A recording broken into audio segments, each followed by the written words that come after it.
How is everyone? Let's talk about X-Men 97 season 2. Let's talk about episode 1, 2, and 3. Let's do this. Welcome to the channel.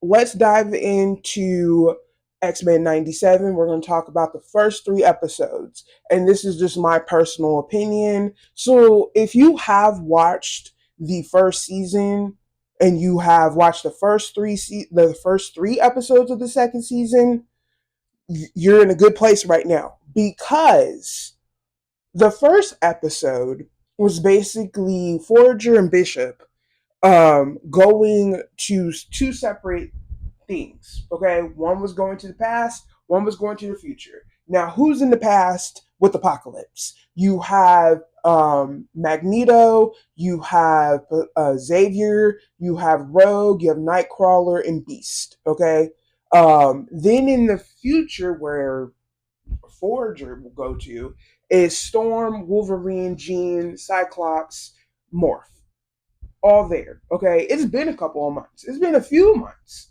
Okay, now one thing I necessarily like about the first episode is that we're just going into the future mainly. We see Forager go in there. We see that, Apocalypse, he is at his all-time reign, right? He's the evil man. He kills people. There is a prophecy going around that a young boy is destined to kill Apocalypse, which is Nathan Summers. Now, we also seen a young Nathan and Mother Ascani in the last um, episode of the first season. Now, Mother Ascani, I will talk about her in a little bit because I have thoughts. Now, with Nathan, you see with the first episode, he's getting close to his parents. He don't even know that is his parents. That's the thing. But Cyclops and Jean don't want to leave. And they tell Forager, hey, give us some time. Next thing you know, because Cyclops doesn't trust Mother Ascani, next thing you know, they're off with him. And Jean is like, is this the right thing to do? And my thing is, I understand that the fact that this is your child, you send off your child to have a better life. Now, this is the life that he has. We all know that Nathan is Cable, right? And I love the fact that we're also seeing more Cable too.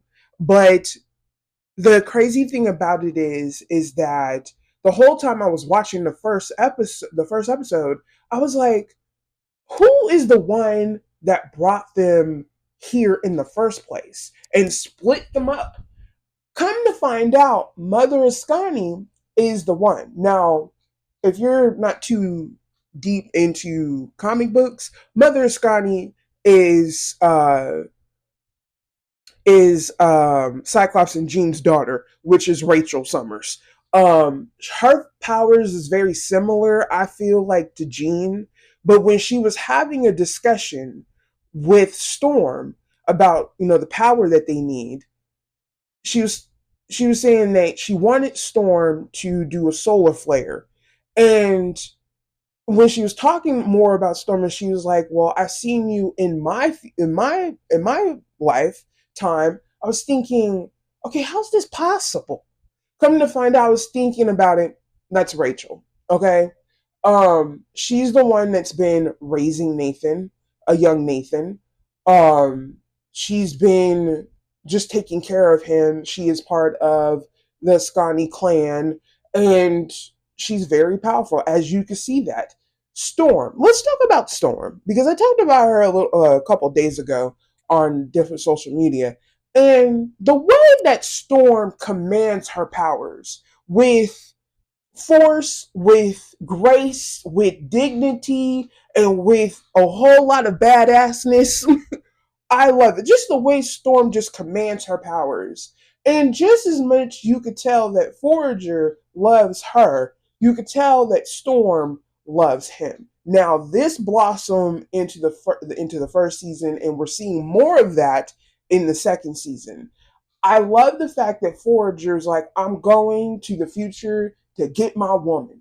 And they had a little moment of, well, we never talked about like dating, or we have two different sides of us, we have different personalities, but it works, right? Then that's when you see Jean and Cyclops just disappear with Nathan. Um, the whole entire episode was the scene that broke my little heart was when Jean and Cyclops and they got captured, right? And Nathan had this like he had a breakdown, like, why did they give me up? Knowing the fact he didn't know he was, right across his parents. And they told him, they had to. And towards the end of the episode, he did what he had to do and send his parents back to the 1990s. Then you see Cable at a little bit of Cable is in charge of X Force, and which we see Prylox, hopefully I said that right, and Archangel. Now, Archangel used to be a horseman for Apocalypse. So then it goes the fact that they want to do recruitment, which is Sunspot and Jubilee. Now, I love the fact going into the second episode, we all know the intro of X-Men. But what they did for the second episode was like so heightened. Like they did X Force, but it was X-Men, but it was X Force with the intro. Love it. Hopefully they continue to do that because that was awesome. I love the fact you cannot. I recently just seen someone saying that it shouldn't be a skip button on on Disney Plus when it comes to the intro. Everybody should just watch the intro. And I totally agree with that. I agree with that because that's one of the there's many of good intros when it comes to like cartoons or just regular shows. But my thing with X, like the music when it kicks in, when it gives you goosebumps. It's fantastic. But going into the second episode, Nathan, I mean slash Cable, recruits Jubilee and Sunspot, and we also find out we also have X Factor. They're working for the government for Val Cooper.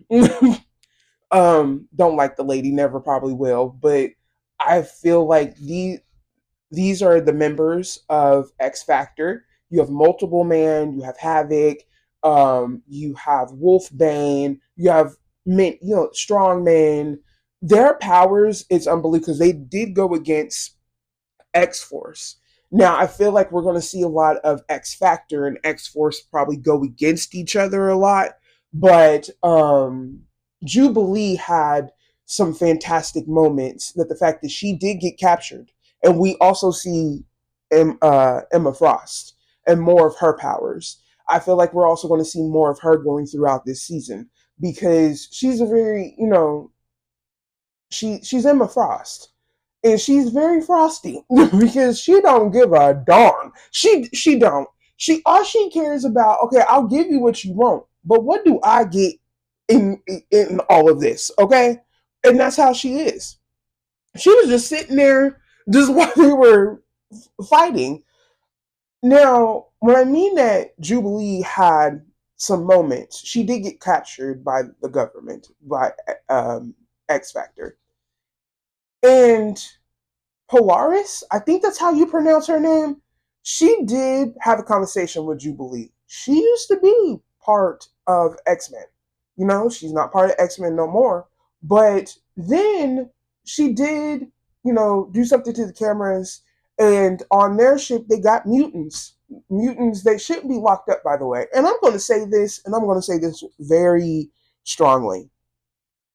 When it comes to X Men, okay, you have mutants. You have people in this world that don't like mutants because they're different than you. Okay? Because you think you're normal. You see people with different powers, different abilities, different body types and stuff, and they're different than you. Don't mean that you have to go after them because they're a mutant. No.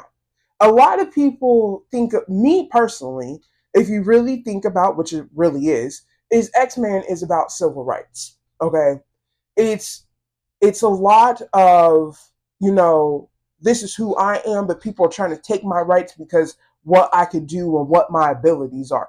Are there strong mutants? Yes, but people in the government are they feel threatened about these mutants running around and having these powers. And there's mutants that do work for the government. There's mutants that go against the government. But what Xavier is doing is trying, he has this world that he has in his mind that people can be together, mutant or otherwise, could be together and coexist. And I feel like everybody could coexist. If mutants were, let's say mutants were real, I would want a world that we could all come together and fix each other's problems on both sides and be one. Okay? Yes, they have powers. Yes, they have they one can control the weather, one could read minds, one has stuff coming out of his beams coming out of his eyes, and one can control metal. It doesn't matter. There's at the end of the day, there's still people just like everybody else. But you feel threatened because you see someone different than you. That's what X-Men is. And X-Men, in my personal opinion, are like we all know they're superheroes. When I see Storm, and I will say this with my whole entire chest, Storm is one of my favorites. I feel like Holly Berry did a really good job playing Storm in the early 2000s. And I would love to see her come back as Storm, to be honest. That's what's my personal opinion. I do know that the MCU, they are going to do X-Men. Now, hopefully, Storm is in the first movie. I would think she would be. But when it comes to Jubilee, and let's go back to the second episode, she had when she got escaped from the ship, um, she escaped with a whole bunch of other mutants. She let them out, but she had this moment. That's why I love. She's had a few moments from first season in this season already in the second episode of the second season. I love the fact that she has these moments and she's strong with it. She's like, you know, this is wrong. Keeping these mutants up here, it's wrong. Let them free, and she let them free. And then you have Cable, and Cable has his own methods. I mean, he really does. And Jubilee let him know it. That I don't like your methods and no killing. Please, no killing. And I think Cable is like really realizing that. Like we could do other ways and other methods. Um then you have Sunspot. Sunspot is going to follow Jubilee. They like each other. I think they're dating, in my personal opinion. In my mind, they're dating. Then you, like I said, Archangel. He was a horseman with Apocalypse. Then then you get into the third episode, more about Apocalypse, and we see him in the beginning of stages. Who's mentoring Magneto? But Magneto has this thing that he thinks that if he gets close to um, Apocalypse, he could get what he needs for Xavier and Rogue and everybody else. And they're trying to get home. And then Apocalypse don't know who they are, but there was a conversation that was had between Magneto and Xavier, which was fantastic, of the fact that, I think Magneto blamed himself with what happened, with Genosha. And I think he told Xavier, like, I I made Genosha out of what you did, you know? And I think that Xavier and Magneto are getting closer. Do they have separate methods? Yes, they do. Do they understand each other? I think they do. And morally through the episode, you could tell that. Um, Then, in my personal opinion, towards the end, because I was thinking to myself, okay, Forager popped up in the first episode of the second season quickly. Where's Bishop? Bishop did not pop up until towards the end, and and then Apocalypse found out who they really are, and like a lot of stuff just hit the fan. Now, in my personal opinion, when it came to the first season and going into the first season of X-Men 97, knowing the fact it's basically a continuation from the 90s show, they elevated this show. And I feel like in the second season, we're going to see more elevation going in. I was checking if the thing was on, but seeing more elevation. I want to see more about Mother Ascani. I want to see more of Jubilee just taking charge and saying, "Hey, this is what I believe in." I want to see more of Forager and Storm. I want to see. By the way, Forager and Storm. Most of all this stuff that you're seeing with Mother Ascani of who she is, that's in the comics. Storm and Forager, that's in the comics. Uh, I love the fact that you're pulling from the comics. Most of these comics I've read, and some of them I haven't. So I've been doing a lot of research and a lot of reading. I really have. But overall, the first three episodes were just hit it every time when I watched it. Did I binge watch all three episodes? Yes. Was it fantastic? Yes. Do I like the story that they're telling already? Yes. I love the fact that Polaris, hopefully I'm saying her name right, but hopefully we see more of her story, and more of, maybe they'll do like an episode, you know how they did X Force, hopefully they do X Factor of more of them with the same intro. I'm loving these intros, by the way. But Marvel Animation is doing a fantastic job with X-Men 97. And they have something, and hopefully it continues itself for like 11 seasons. Because you could pull, there's a lot of X-Men stuff. There, there's a lot of X-Men stuff. I'm loving it. Can't wait for episode 4, and I'll do a little review on episode 4. I wanted to do a bigger video for first 3 episodes, but I'm loving what I'm seeing and can't wait for episode 4. And you guys know around here we talk about the things that we love. Bye.